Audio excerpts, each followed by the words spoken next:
హైడ్రా పేరుతో తెలంగాణ ప్రభుత్వం వసూళ్లకు పాల్పడుతోందని కేంద్ర హోంశాఖ సహాయ మంత్రి బండి సంజయ్ ఆరోపించారు. కాళేశ్వరం పేరుతో బీఆర్ఎస్ పార్టీ వేల కోట్లు దండుకున్నట్లే ఇప్పుడు హైడ్రా పేరుతో కాంగ్రెస్ కూడా వేల కోట్ల ఆదాయం సంపాదించుకుంటుందని తీవ్ర ఆరోపణలు చేశారు. కరీంనగర్లో మీడియాతో మాట్లాడిన ఆయన బీజేపీ ఎప్పుడూ పేదల పక్షానే ఉంటుందని, వారి కోసం ఒంటరిగానే పోరాటం చేస్తుందని చెప్పారు.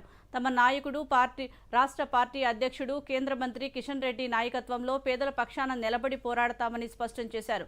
అనంతరం తమిళనాడులో ఉదయనిధి స్టాలిన్కు డిప్యూటీ సీఎం పదవిని కట్టబెట్టడంపై స్పందిస్తూ ఈ తరహా వారసత్వ రాజకీయాలు ప్రజా ప్రభుత్వాలకు మంచిది కాదని, వీటిని తాము తీవ్రంగా ఖండిస్తున్నామని అన్నారు.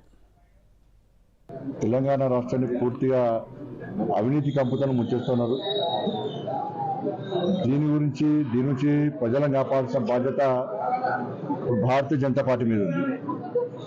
దానికి అనుగుణంగానే ఇలా భారతీయ జనతా పార్టీ ప్లాన్ ప్రకారం ముందుకు రావడానికి సిద్ధమైంది. కిషన్ రెడ్డి గారు జమ్మూ కాశ్మీర్ ఎన్నికల్లో ప్రచారంలో ఉన్నారు. వారు వచ్చిన వెంటనే పార్టీ రాష్ట్ర స్థాయిలో ఏ విధంగా మేము కార్యాచరణ రూపొందించాలి, ఏ విధంగా ప్రజలకు వెళ్ళాలని చెప్పి ఆలోచనతో పక్కా ప్లాన్తో ఉంటున్నాం. ఎందుకంటే మీ అందరూ తెలిసి వాళ్ళ మూసి ప్రక్షాళన పేరుతో 1,50,000 కోట్లు ఖర్చు పెడతా అంటున్నారు. వాళ్ళేమో కాళేశ్వరం పేరుతో 1,00,000 కోట్లు ముచ్చారు, ప్రజల ఎత్తున బాగా పెట్టిపోయారు.